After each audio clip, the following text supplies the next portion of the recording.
Hi, this is Valen. Today I thought that I'd cover something that's really pissing me off at the moment, and that is a consequence of the privatisation of the NHS. Just after the lockdowns and the COVID-19 restrictions stopped and GPs actually started seeing people in real life rather than just over the phone or on a video call or whatever, my old GP decided to retire. Probably thought having to see patients again was a bit too much for her, because she enjoyed not having to see anybody.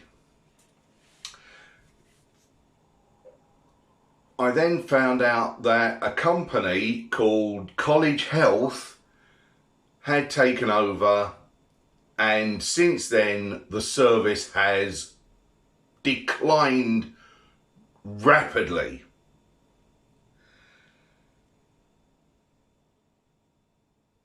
I don't usually see the GP that often anyway, just getting repeat prescriptions. But now even repeat prescriptions are getting to be a problem, because I don't have the same doctor.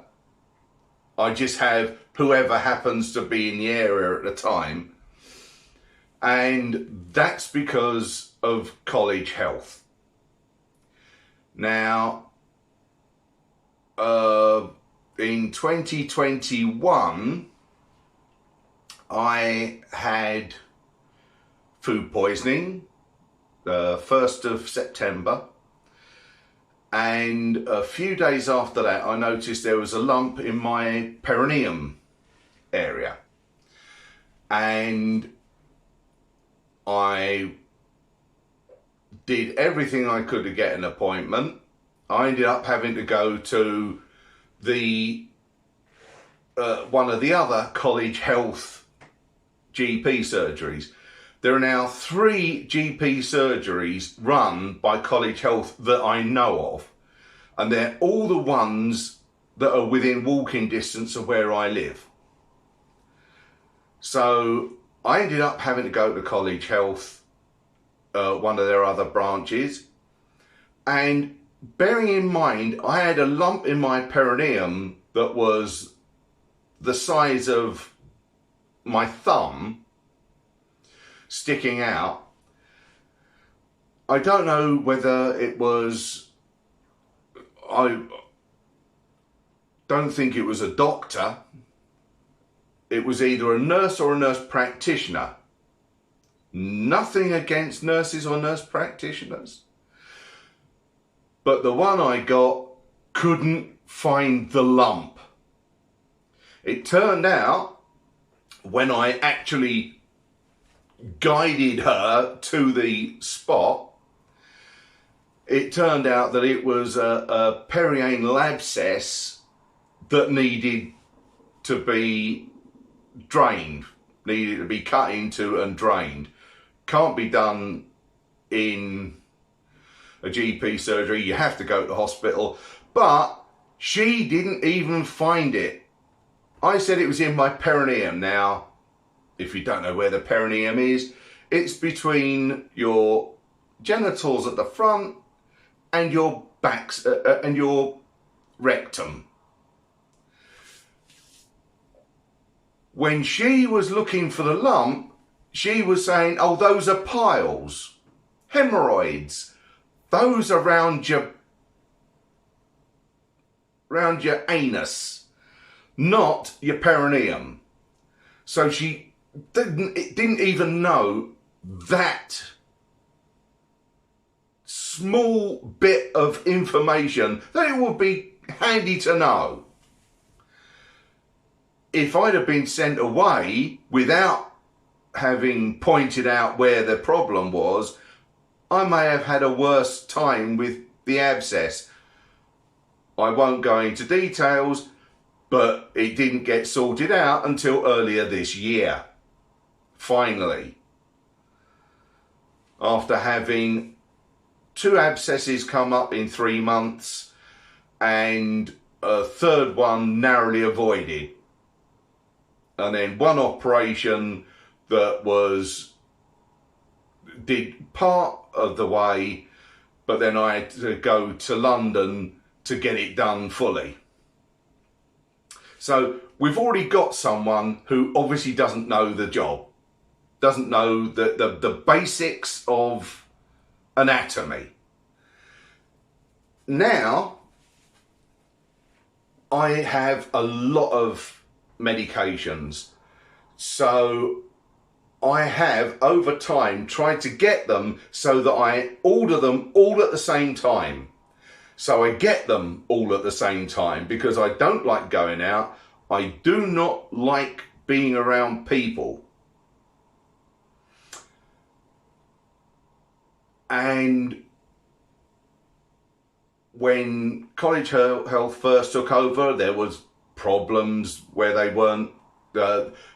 There's 10 medications I'm on that are allowed to be on repeat prescription. There are 2 that I've had since that are a regular medication, but for some unknown reason are not allowed to be put on repeat prescription. One is naproxen and the other is salbutamol. Now, I've got a salbutamol inhaler because I have trouble breathing at times because I've got long COVID, because I had COVID in 2020 that put me in the hospital on a ventilator and led to respiratory arrest and could have killed me. So the 2 items, the salbutamol and the naproxen, I have to write at the bottom of the repeat prescription and say, you know, mark off all the ones that I need. So that's everything plus the 2 items that I've written on the bottom. Last month, end of last month, I put in a repeat prescription. I said, I also need the naproxen and the salbutamol inhaler. She said, fine, that'll all be done. I had everything done. It was picked up by my ex-wife from the local pharmacy, but the salbutamol wasn't there. So I chased it up and the salbutamol hadn't been done. So now we've got a receptionist who can't do the job properly. Then, earlier this week, I phoned up to chase up where the salbutamol was. The receptionist I spoke to, the only person who seems to be left from the old regime, said she was going to sort it out. I went to pick up the prescriptions because it should have been ready by now. Nothing's been done. I popped into the GP surgery and apparently the receptionist from the old regime did try and get it done. She got a reply back from the GP. I don't know why he needs this. I don't know why he needs salbutamol. He hasn't got asthma. I've got long COVID. I was prescribed it. All he has to do is sign off on getting a repeat because I have trouble breathing. And it's just so annoying. I had an ear infection earlier in the week. And, or maybe it was either earlier this week or the end of last week. I phoned up I got a phone appointment with the GP. I spoke to the GP. I said, I get a lot of ear infections. I know this is an ear infection. Can you give me some antibiotics? No, you have to see someone. So he said, I'll get you an appointment to see a doctor. When I went to the appointment, it wasn't a doctor, it was a nurse practitioner. Again, I am not saying that nurse practitioners are not competent. I'm sure there are a lot that are. But when I went in, I've already spoken to the receptionist and told her everything that was wrong with my ear. I told the GP on the phone, and the first words out of the nurse practitioner's mouth were, "And what brings you here today?" She didn't read the notes. And obviously, the doctor who should have just done a repeat prescription for my salbutamol didn't read the notes. I have long COVID. I've had it since I had COVID. It's now 3 years. In fact, yesterday was the 3rd anniversary of me coming out of hospital and having this problem with my chest ever since. I know I seem to be speaking a lot at the moment. That's because I'm having a good day. I don't always have good days. That's why I was prescribed the salbutamol, because it helps on the bad days. But I've now got a privatised GP who doesn't want to do the job, obviously, because he's never there. I went in to have my appointment for the ear infection. There was no one there. There was just the nurse practitioner and 2 people sitting on the reception desk. There were no patients, nothing. And it seems to me that the service you get from privatised GPs is 10 times worse than the GP I had before, who was an NHS GP. Proper NHS. And it just goes to show that they're preparing for full privatisation, where the surgery's website is not, I'm not going to say the name, I'll just call it the surgery. The surgery.nhs.net or .gov or .uk or whatever. No, it's thesurgery.com. So they're not even giving the pretense that it's an NHS thing anymore. They use the logo in the surgery, but they are already set up for this is a private practice.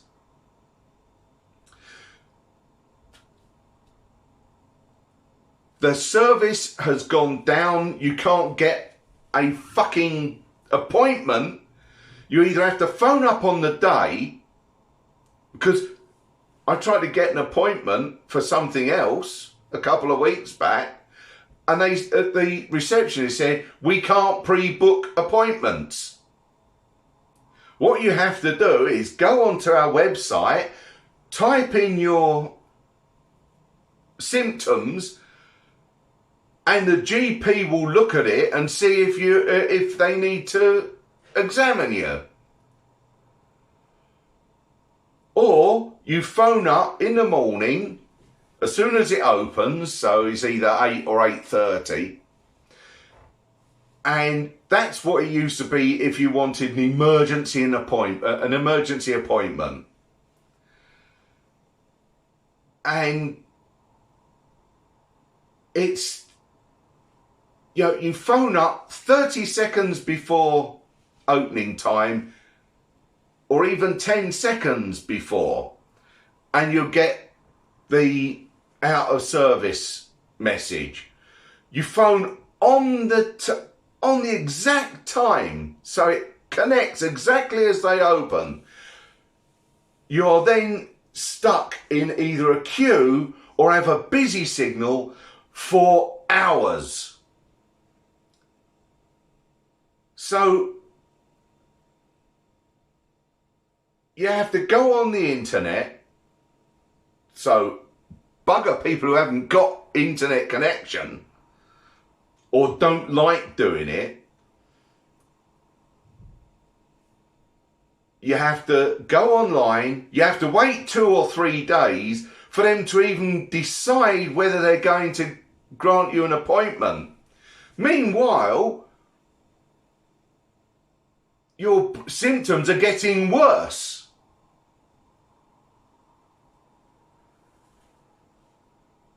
And it's just ridiculous. And then, like I said, when I did get an appointment, I was supposed to see a doctor. I didn't see a doctor because the doctor's not there. The doctor's off at one of the other 500 GP surgeries that College Health have decided to buy. So the service is worse. It's the least accessible service I've ever had for a GP.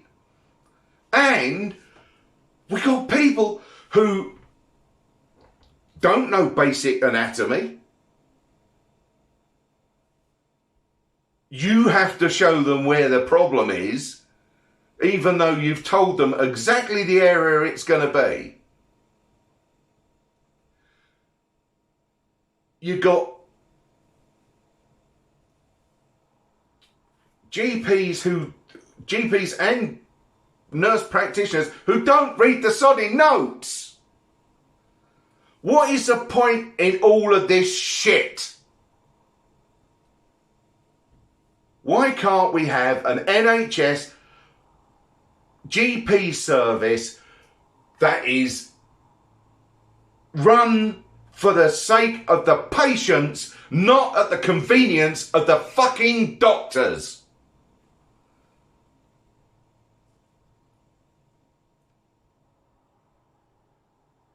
Now, I love the NHS. I owe the NHS my life. They saved my life when I had COVID. But that doesn't mean to say that I'm not going to criticise the NHS where it's failing. But in this case, it's not the NHS that's failing. It's a private company that's failing the NHS. So I feel entirely justified in having a nice old rant about it. GP surgeries should not be owned by healthcare companies, because they are not healthcare companies. They are companies that want to make profit. So they charge the NHS more for their services and they give you a shitty service in return. Then that looks bad on the NHS. And then they say, oh, well, we have to bring in more privatisation. What we need in the NHS is less privatisation. And we have to start by getting GP surgeries back from companies like College Health. Because College Health seem to want to run the service for their convenience. They're not there for the patients. Because if they could do the fucking job, I wouldn't have to record a video like this complaining. Now, I don't know how many GP surgeries around my area are proper NHS surgeries. I know College Health have bought out the 3 closest to me. I don't know whether I'm in the catchment area of any other GP surgeries. And if I am in a catchment area for some other GP, I don't know whether it's going to be run by College Health as well, because they seem to be buying them all up.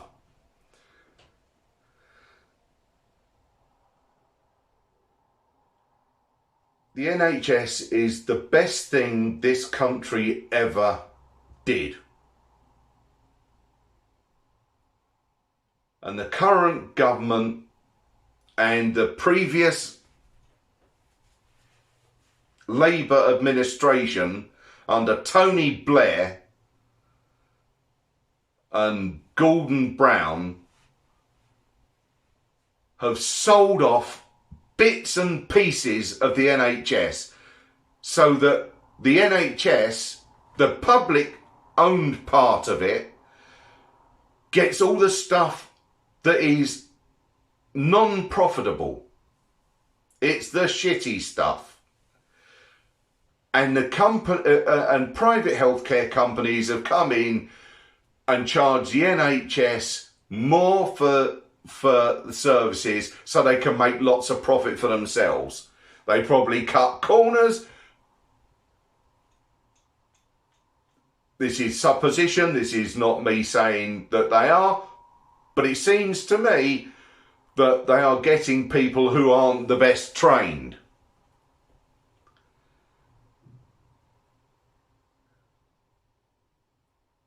Unfortunately, this is a bit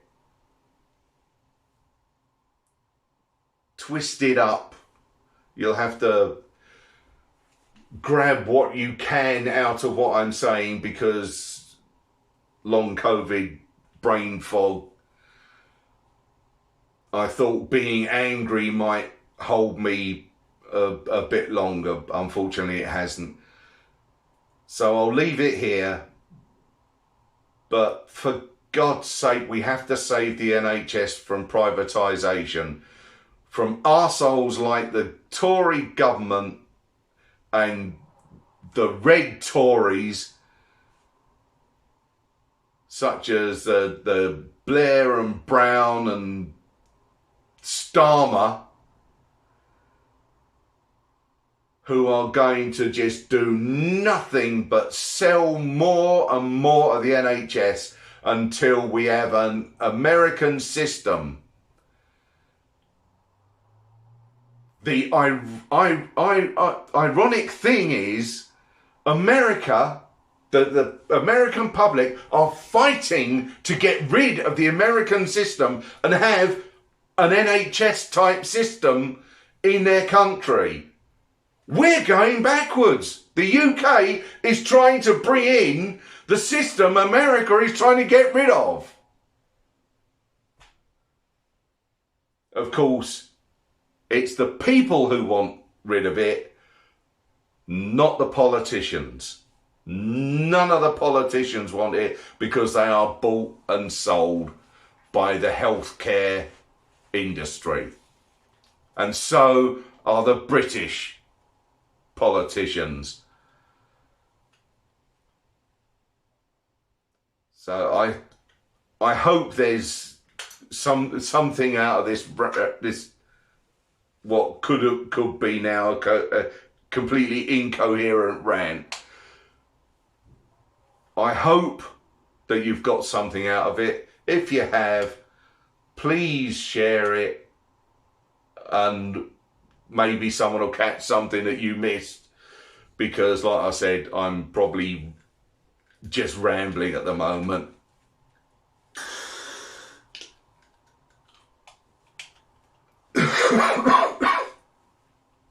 And I hope to do something that isn't politics, that isn't to do with benefits or anything like that. I want to do something more enjoyable, something about movies or TV, even if it's just me having a go at the TV and movies and how shit a lot of it has got at the moment. At least that would be more enjoyable than having to bang my head against a brick wall on political stuff. So again, hope you've got something out of this video. If you have, do share it. If you haven't, share it anyway. I could do with the views. And I will see you on the next video. Bye.